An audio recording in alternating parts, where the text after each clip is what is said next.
სვანეთი ქართული ენობრივი სამყაროს, ქართული კულტურისა და სახელმწიფოებრიობის განვითარების ერთ-ერთი უძველესი ქვაკუთხედია. სვანები თავიანთი სამეურნეო, ეკონომიური და კულტურული ცხოვრებით უხსოვარი დროიდანვე ქმნიდნენ ქართველი ერის ერთიან ისტორიას. ხატოვნად სვანეთს 1000 კოშკის მხარეს, ცოცხალ მუზეუმს და კავკასიის შვეიცარიას უწოდებდნენ. ევროპელმა მოგზაურებმა კი მას ხალხური ხუროთმოძღვრების საოცარი საცავი შეარქვეს. სვანეთი საუკუნეების განმავლობაში ინახავდა დიდი ხელოვნებით გამოჭედილ ხატჯვრებს, ხელნაწერებს, მატერიალური და სულიერი კულტურის ძეგლებს. მაგრამ სვანეთი მხოლოდ დამაუნჯებელი როდი იყო, თავად ქმნიდა, აშენებდა და აშენებს ხელოვნების შედევრებს.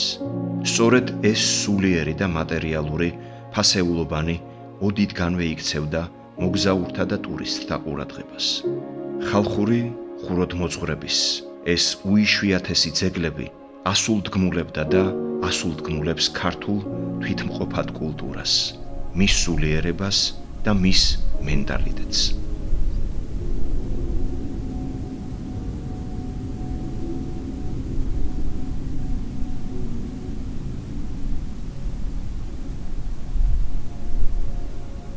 თუ საქართველო ოდნავ მაინც გიყვარს, სვანეთში უნდა წახვიდეთ.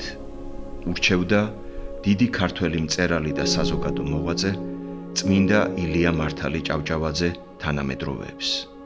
მიუყვეთ ილიას რჩევას, გაუყვეთ ენგურის წყლისპირეთს, მწვანე ტყეებსა და პირღია უფსკრულებს შორის საბელივით დაგრეხილ გზას. აქ გარდასული საუკუნეების სუნთქავს. ბუნების ხავერდოვან ფიანდაში ჩაგვირისტებულია აქაური სოფლები, კოშკების ნაკრძალი, ზღვის დონიდან 2200 მეტრ სიმაღლეზე გადაშლილი არწივეთი. სვანეთში ასულ სტუმარს მასპინძლობს შუა საუკუნეების ქართული კულტურის ხუროთმოძღვრული ანსამბლები, მურყვამები, ეკლესიები, ქვითკირის მაჩვიბები. სვანეთის რელიეფის ლამაზი სანახაობით მიღებულ შთაბეჭდილებებს კიდევ უფრო აძლიერებს აქაური მუზეუმ ფონდსაცავებში და ეკლესიებში დაუნჯებული ადრეული ეპოქის და შუა საუკუნეების მრავალრიცხოვანი ძეგლები. ამ კუთხის მიმართ ინტერესს უფრო აძლიერებს ეგზოტიკური ბუნებისა და კულტურის ძეგლების, ძველი და ახალი სამეურნეო და საკულტო არქიტექტურის ურთიერთშეხამებულობა. მისი თვალმწარმტაცი ბუნება, კავკასიონის მთაგრეხილზე აშოლტილი საყოველთაო ცნობილი მწვერვალები, უშბა, თეთნულდი, შხარა, აილამა, სადაც მყინვართა სუნთქვა იგრძნობა.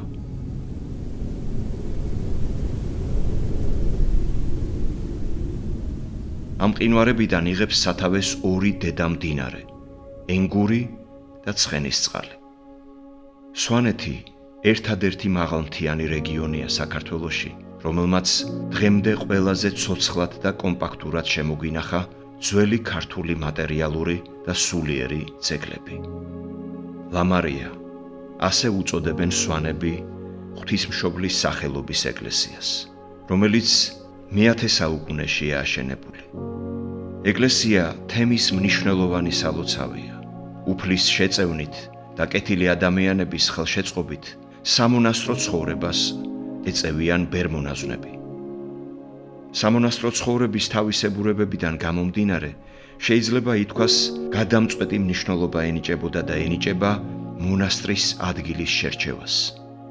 სწორედ ასეთი ადგილია შერჩეული ზღვის დონიდან 2228 მეტრზე მწვერვალ შხარას ძირში, მე-10 საუკუნის ეკლესიის ტერიტორიაზე. მე-12 საუკუნის სვანურ კოშკსა და მაჩვიბში განთავსებულია სამოღვაწეო სამონასტრო კომპლექსის კელიები, რომელიც მესტიისა და ზემო სვანეთის მიტროპოლიტის ილარიონის ლოცვა-კურთხევით აღადგინა, გადახურა და კეთილმოაწყო ბიზნესმენმა და მეცენატმა ირაკლი გურჩიანმა.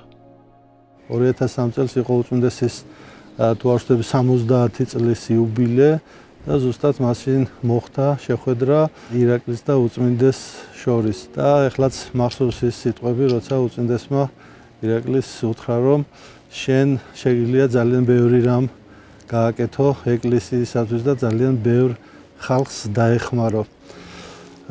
ამის შემდეგ მოხდა ის რომ 2011 წელს ვიყავით სვანეთში, ვიყავით უშგულში, სადაც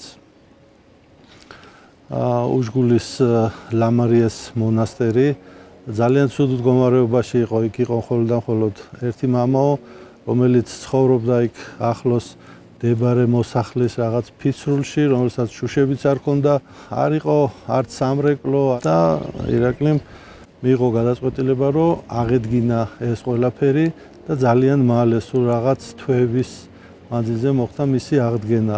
მაგ პერიოდში მე ვსახურობდი კვირიკეს მონასტერშიც, კვირიკეს სალოცავზე და ლამარიაზეც, ორი დიდებული ძლიერი სალოცავის წინამძღვრად თვითვლებოდი. და მაგ პერიოდში ამოდის ირაკლი, ნახულობს ჩვენ პირობებს, რა პირობებში ცხოვრობდით. ზამთარში მომიწია მე დამკვიდრება უშგულში და ვერაფერი ვერ მოვასწარით იმ ზამთარს, რომ პირობები შეგვექმნა და რომ ნახა ეს ჩვენი პირობები, იმის მერე რაღაცნაირად პირობა დადო, შეგვპირდა, მოგვეფერა და გაზაფხულით უკვე ჩვენი საცხოვრისი დაიწყო. ლამარიას მაჩუბ სახლები აგვიდგინდა ბოლომდე. ამის მერე წლები გადის და ლამარიას მონასტერში კიდევ ხსნით ერთ ტრაპეზს თამარ მეფის სალოცავს, სადაც ტაძრის კასრი იდო ხოლმე. ის კასრი გამოაბრძანეთ გარეთ, დავდეთ მოსახერხებელ ადგილზე და რადგან თამარ მეფეს ბევრი ქონდა ნამოღვაწარი უშგულში, იდეა მომივიდა, რომ თამარ მეფის ტაძარი უნდა ქონდა უშგულს.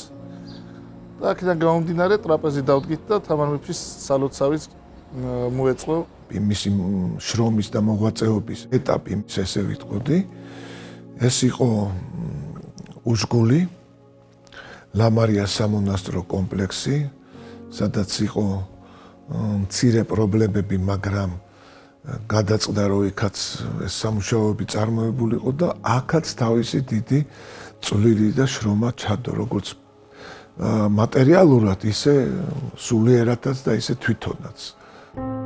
უშგულის 7-ვე ეკლესია, როგორც ამას გასული საუკუნეების აღწერები გვიმოწმებს, შემკული იყო დიდი რაოდენობით ჭედური და ფერწერული ხატებითა და ჯვრებით.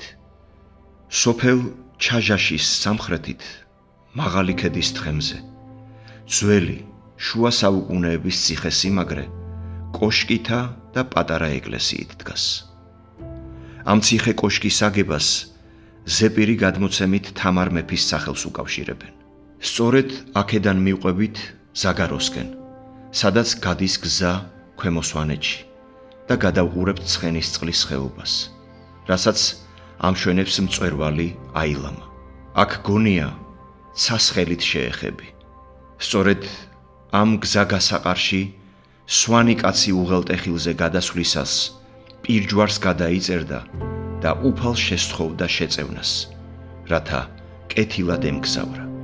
ამ ზღაპრულ ადგილას აშენდა და შეემატა უშგულის შუა საუკუნეების 7 ეკლესიას მერვე ეკლესია, 13 ასურელი მამის სახელობის, ბიზნესმენ და მეცენატ ირაკლი გურჩიანის ქტიტორობით და ხელშეწყობით.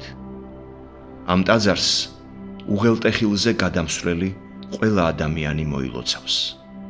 ზაგაროს უღელტეხილზე ერთხელ მე და მეუფე სეირნობდით და მეუფე მითხრა, რომ აქ ქვემო სვანეთი იწყება და იქნებ რამე ნიში დადგა ჯვარივით რამე და არ ვიცოდი მე გავიგეთ, თუნდაც მაგ ადგილს უშგულელები ქრისტეოშკის უძახდნენ, რომელიც ნიშნავს ქრისტეს უკან.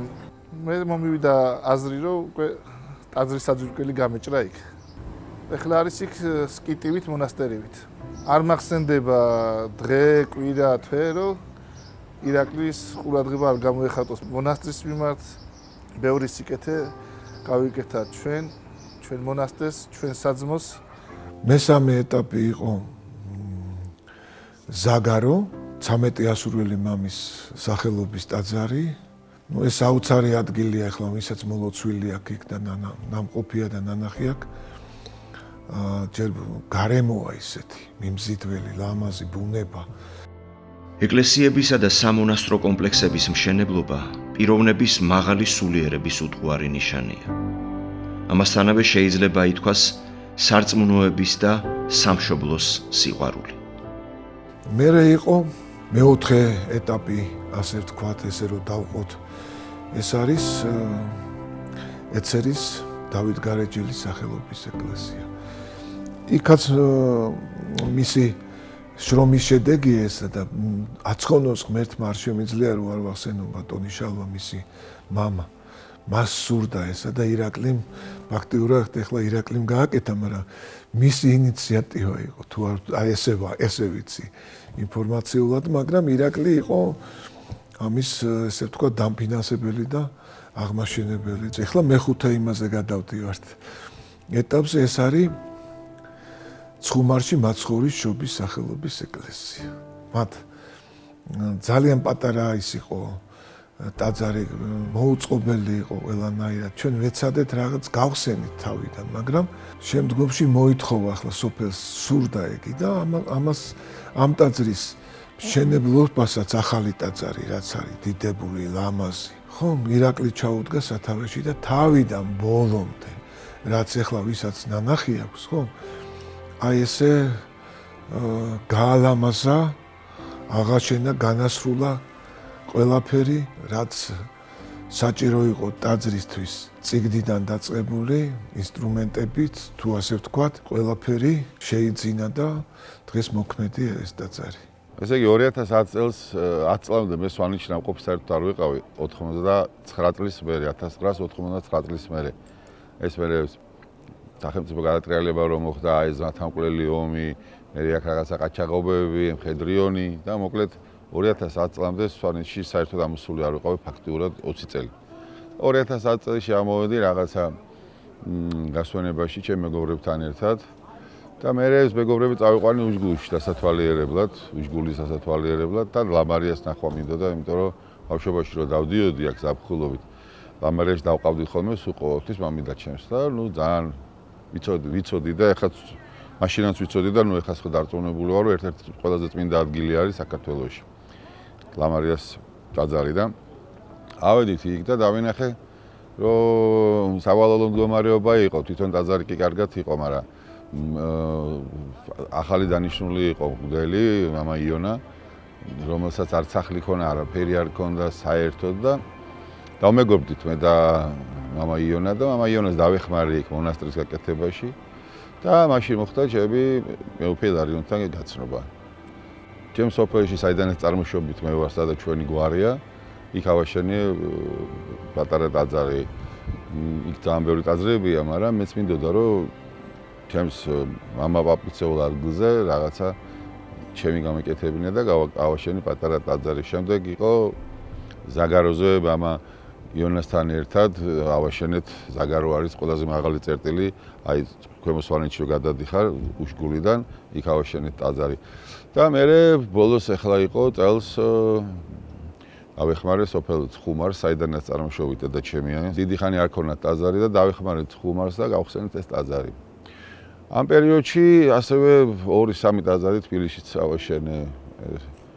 ეს ერთი არის საბურთალოზე წმინდა გიორგის სახელობის ტაძარი და ერთი არის კიდე კანდელაკზე პანტელეიმონის სახელობის ტაძარი. ეს არის ძირითადად რაც შემიძლია თქვა ჩემი და თქვათ ღმერთთან ურთიერთობაზე. ბუნებრივი და კულტურულ-ისტორიული რესურსების სახით სვანეთს საიმედო ბაზისი გააჩნია ტურიზმის განვითარებისათვის. განსაკუთრებით სამთო სათხილამურო სპორტის სახეობათა განვითარების ნაწილში. ამ რეგიონს დღესდღეობით სტუმრობს ვიზიტორთა მრავალრიცხოვანი ნაკადი, რომელთაც ასე იზიდავს სვანეთში შემონახული შუა საუკუნეების ძეგლები, ბუნება და განახლებული ინფრასტრუქტურა. ჰაწვალისა და თეთრნულდის სამთო სათხილამურო ტრასები თავის საბაგირო გზებით, სადაც თავისუფლად შეიძლება ევროპისა და მსოფლიო დონის საერთაშორისო ტურნირების ჩატარება. აგრეთვე იგეგმება ალპიური ბაზის, აილამას ინფრასტრუქტურის განვითარება, სადაც იყო და იქნება ქართველ მთასვლელთა სამჭედლო. სწორედ ასეთ ზღაპრულ მხარეს, ინფრასტრუქტურის განვითარებას, ვიზიტორთა ნაკადის მოზღვავებულ დამსვენებლებს და შეჯიბრებაში მონაწილე მსოფლიო დონის სპორტსმენებს უსათოოდ სჭირდებათ კეთილმოწყობილი ინფრასტრუქტურა და ხუთვარსკვლავიანი სასტუმროები. როგორც მოგეხსენებათ, ტურიზმის განვითარება რა მნიშვნელოვანია არა მარტო კუთხისათვის, არამედ ქვეყნისათვის. ჩვენ გვაქვს ყველანაირი ამისთვის საშუალება, გინდა კულტურული მემკვიდრეობით, გინდა ბუნებით, სილამაზით და მართლა რომ ერთ-ერთი მსოფლიოში ერთ-ერთი საუკეთესო კუთხე არის სვანეთი. ირაკლი გურჩიანის ჩართულობაც მნიშვნელოვანი იყო მაგ კუთხით და მაგ მიმართულებით. არა მარტო სულიერებით შემოვიდა ირაკლი გურჩიანი, როცა ღვთისმიერი კაცი ხარ, თუმცა სვანეთში დაბადებული გაზრდილი არ არის ირაკლი, მაგრამ კუთხის სიყვარული იმ დონეზე აქვს, რომ მთლიანად ჩაერთო, უანგაროდ, აბსოლუტურად ყველა თავისი რესურსი ჩართო და ყველაფრით ბევრი სიკეთე გააკეთა სვანეთში. სულიერი და კულტურული მემკვიდრეობის, ძეგლებისა და ეკლესიების აღმშენებლობასთან ერთად, ბიზნესმენი და მეცენატი ირაკლი გურჩიანი არიშურებს ძალას და ენერგიას, რათა ვიზიტორთა ჯგუფს დაახვედროს ზღაპრული მხარის კეთილმოწყობილი ინფრასტრუქტურა. მის მიერ აშენებული კეთილმოწყობილი ხუთვარსკვლავიანი სასტუმრო გისტოლა, რათა ვიზიტორთა ჯგუფები ხშირად სტუმრობდნენ ამ რეგიონს და მსოფლიოს გააცნონ ულამაზესი კუთხის დადებითი მხარე. როცა მსოფლიო ჩემპიონატის კანდიდატი გავხდით ფრირაიდში, მათი მოთხოვნა იყო, რომ აუცილებლად უნდა ყოფილიყო 4 ან 5 ვარსკვლავიანი სასტუმრო.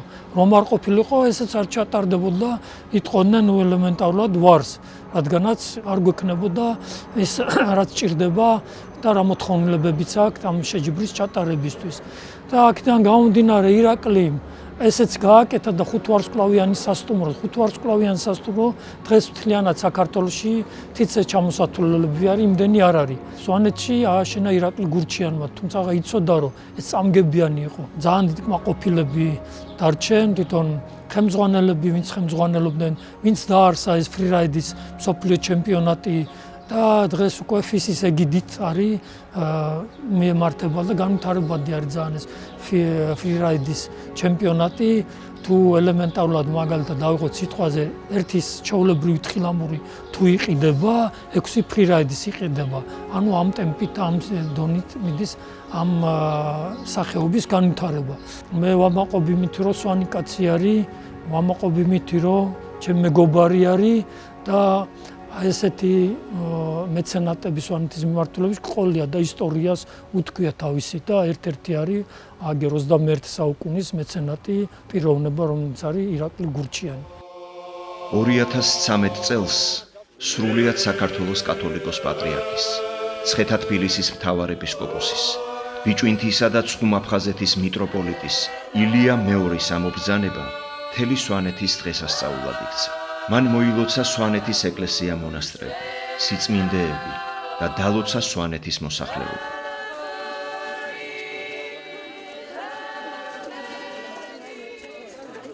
ღმერთმა დალოცოს და გაახაროს და გადაარჩინოს და გამშვიდიანოს სრულიად საქართველო. ჩვენ ბედნიერი ვართ, რომ ვიმყოფებით ამ წმინდა ადგილზე და შემთხვევით არ არის, რომ ხატები, ეს ძვირფასი ისტორიული ხატები იმყოფება თქვენთან. ეს იმას ნიშნავს, რომ დიდი სიწმინდეა, დიდი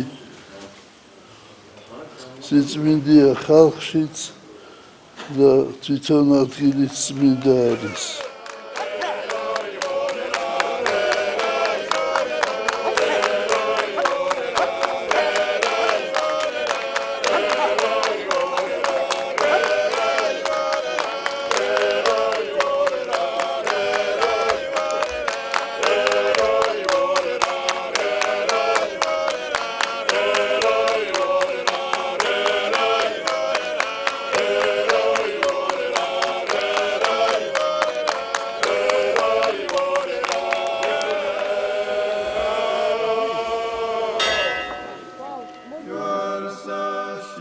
ამ დღეს იკურთხა პატრიარქის მიერ აღდგომის სახელობის საკათედრო ტაძარი მესტიაში, რომელიც აშენდა მესტიისა და ზემო სვანეთის მიტროპოლიტ ილარიონის ლოცვა-კურთხევით. ღმერთის ძალა მართლა საოცარი არის.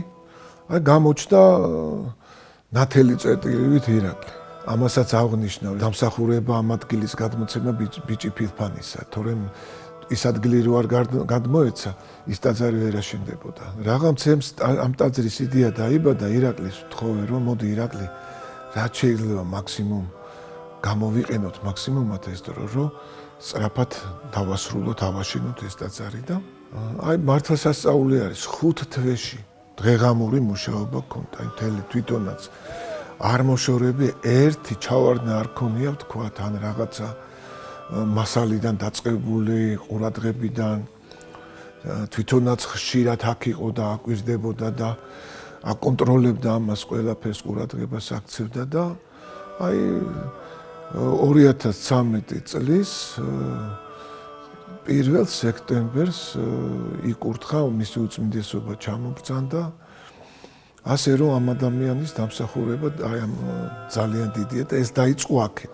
ჩვენ ვაკურთხეთ და პირველი წირვა აღვასრულეთ ამ წმინდა ტაძარში, რომელიც არის აღდგომის სახელობის ტაძარი. უფალმან ძალიერსათვისა მოსცეს, უფალმან აკურთხოს ერთვის მშვიდობით. აი დღევანდელი დღე არის სიმბოლო საქართველოს აღდგომისა. ამიტომ ჩვენ მადლობთ უფალს ამ დიდი წყალობისათვის. ბატონ ირაკლის გადაეცემა მისი ანგელოზის ხატი წმინდა ირაკლის, რომელიც არის ერთ-ერთი ორმოსთაგანი.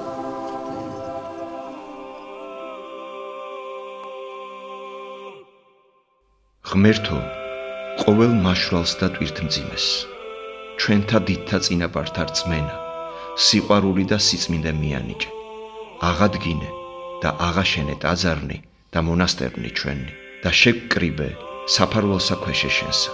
ტაძარი ადგილია ადამიანის ეკლესიური კურთხევისა, კარიბჭე მარადიულობისა, სავანე ღვთისა.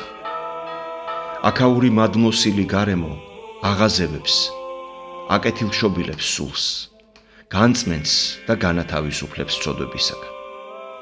ეს ძველი, ასე ვთქვათ, მე-9 საუკუნის ტაძრები, აი ამ ახალი, აი სივრცე, ამ ახალი ტაძრები შეივსო და ამან თავისი ძალიან დიდი როლი შეიტანა სვანეთში უფრო სულიერი გამოფხიზლებისათვის.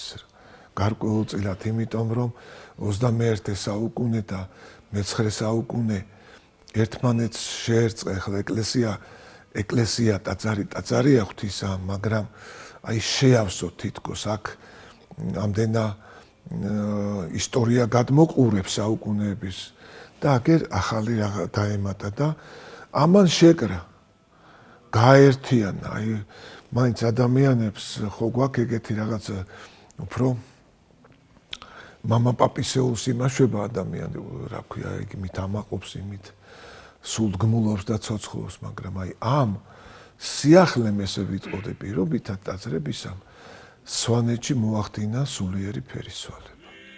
ჯერ კიდევ ძველ აღთქმაში ღმერთმა უბრძანა დავით მეფეს და სოლომონს აეგოთ ტაძარი, სახლი უფლისა. ახალ აღთქმაში ტაძრის მშენებლობით კიდევ უფრო გაიზარდა ზეცა მიწაზე. ასე უწოდებს ეკლესიას დიდი მამა, წმინდა გერმანე, კონსტანტინოპოლის პატრიარქი. ზეციური ეკლესია, რომელიც არის ანგელოზთა მოციქულთა, წმინდათა და ჩვენს დიდებულ წინაპართა მთელი დასი, ლოცვისა და წირვის დროს უკავშირდება მიწიერ ეკლესიას, რომელსაც წმინდა მამები მებრძოლ და მოგზაურ ეკლესიას უწოდებენ და იქმნება ერთიანი, განუყოფელი სხეული ქრისტესი. ამით სრულდება აღთქმა მაცხოვარებისა. ეკლესია მართალია განსაზღვრულია დროით, სივრცით, მაგრამ იგი მიმართულია ზეცისკენ და თავისი შვილები ნეტარ მარადიულობისაკენ მიხავს. ეკლესია ერთადერთი ადგილია ჩვენი გადარჩენისა.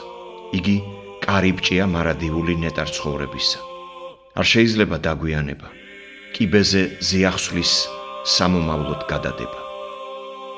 სწორედ ახლად აშენებული აღდგომის სახელობის საკათედრო ტაძრის კურთხევაზე აღდგომილი ქრისტეს ნათელი განაბრწყინვებს მის ეკლესიას და სიკვდილითა სიკვდილის დათრგუნვის სიხარულის სრულიად აღავსებს მას. ჩვენს შორის უხილავად იმყოფება ამ ბრწყინვალე დღესასწაულზე აღდგომილი მაცხოვარი და ჩვენც ჩვენი ეკლესიური ცხოვრებით ვერთიანდებით მასში. ამ წმინდა ტაძრის კურთხევის დღეს საქართველოს კათოლიკოს პატრიარქის ილია მეორის ლოცვა-კურთხევით და ინიციატივით დაიწერა ისტორიული დოკუმენტი, რომელშიც სვანები ინანიებენ სისხლის აღების ტრადიციის გამო საუკუნეების მანძილზე ჩადენილ ცოდვებს.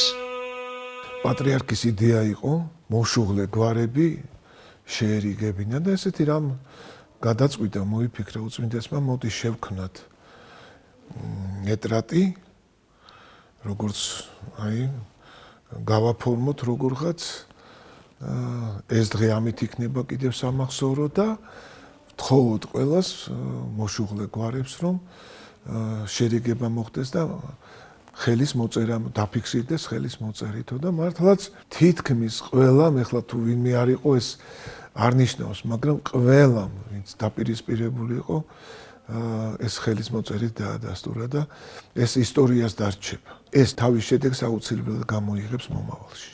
ამით, როდესაც შენ შენდობას აძლევ, შენ ტერს თუ ასე ვთქვათ პირობითად შენ ვისგანაც გული გაქვს ნატკენი, ჩათვალე რომ მიტევებას აქვს ის დიდი მადლი და ძალა, რომ შენ წინაპრებსაც კი მიეტევება ის ჩადენილი ცოდვები და ეს ძალიან მნიშვნელოვანია.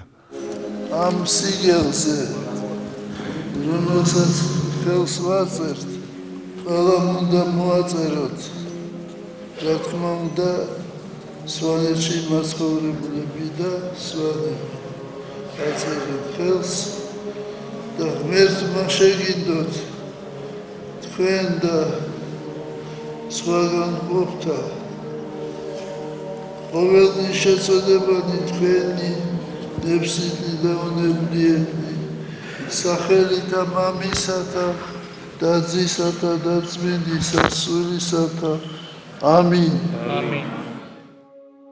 სახელითა მამისათა და ძისათა და სულისაწმინდისათა. ამინ. ნებითა და განგებითა ღმრთისათა და ლოცვა-კურთხევითა უწმინდესისა და უნეტარესისა სრულიად საქართველოს კათოლიკოს პატრიარქ ილია მეორისათა, ჩვენ სვანეთში მცხოვრებნი ვინანიებთ ოჯახებისა და გვარების დაპირისპირების გამო ჩადენილ ცოდვებს და ვაცნობიერებთ რა ამ დანაშაულის სიმძიმეს ჩვენთვის, ჩვენი შვილებისა და შვილთაშვილებისათვის ღვთის წინაშე ვდებთ აღთქმას, რომ შევუნდობთ და დავივიწყებთ ერთმანეთისათვის მიყენებულ ტკივილს, რათა დაისადგუროს ჩვენ შორის მშვიდობამ და ურთიერთ სიყვარულმა, რასაც ვადასტურებთ ხელმოწერით. ილია მეორე. სრულიად საქართველოს კათოლიკოს პატრიარქი ბრძანებს ერთ-ერთ თავის სააღდგომო ეპისტოლეში. მეტად სასიხარულოა, რომ მიუხედავად საყოველთაო გაჭირვებისა, მთელ საქართველოში შენდება ეკლესია-მონასტრები. ალბათ ასე მოკლე დროში ჩვენთან ამდენი ტაძარი არც არასოდეს აგებულა. ეს ნათელი მაგალითია იმისა, თუ როგორ მოსწყურდა 70 წლიანი ათეისტური რეჟიმით დათრგუნულ ხალხს ღმერთი და როგორ ილტვიან მისკენ დიდარნიც და ღარიბნიც, მართალნიც და ცოდვილნიც, ასაკოვანნიც და უასაკონიც, მეცნიერნიც და უბირნიც. ახალი ტაძრების მშენებლობა ღვთისთვის მართლაც სათნოა, მაგრამ ხშირად ავიწყდებათ, რომ კიდევ უფრო დიდი მადლია ჩვენი წინაპრების მიერ აშენებული ძველი დაზიანებული ეკლესია-მონასტრების რესტავრაცია და აღდგენა.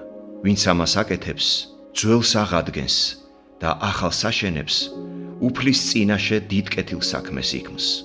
ამასთან ეს ნაბიჯი უფრო მოკრძალებულია და ამბიციურობისაგან თავისუფალია. ხოლო უფლის მიერ შეწევნა გაცილებით დიდია, რადგან ასეთ ადამიანს და მის ოჯახს არ მოაკლდება მეოხება იმ სასულიერო და საერო პირთა, რომელნიც ამ ტაძრებსა და მონასტრებში ლოცულობდნენ და მოღვაწეობდნენ და ახლაც ლოცულობენ და მოღვაწეობენ. მათი აღდგენა, აშენება და განახლება წინაპართა პატივისცემისა და სამშობლოს სიყვარულის დიდი გამოვლინებაა. ჩვენ სისხლხორციელი ნაწილი ვართ ჩვენი მამულისა. იგი საუნჯეა ჩვენი. გვიჭირს გარჩევა, ჩვენ ვცხოვრობთ მასში, თუ ის მკვიდრობს ჩვენს გულებში. სამშობლო, ესაა ენა ქართული. ესაა სული ჩვენი დიდებული წინაპრებისა. ესაა ჩვენი უთვალავი ტაძარი და მონასტერი. ჩვენი სიწმინდეები, კულტურული მემკვიდრეობის ძეგლები, არქიტექტურა. ესაა ჩვენი ხასიათი და აზროვნების წესი. ესაა ჩვენი წარსული, აწმყო და მომავალი. სამშობლო, ჩვენი დიდი იმედია. მისდამი გრძნობა ისევე ამაღლებული და სათუთია, როგორც სიყვარული ღვთისა და ქვეყანისადმი. საქმე მან შენ მან გამოგაჩინოს. ამიტომაც ამბობს ქართველი, როგორც უფალი სამშობლო ერთია ქვეყანაზე და სამშობლოსა და ქვეყნისადმი დამოკიდებულება ყველამ საქმით უნდა აჩვენოს.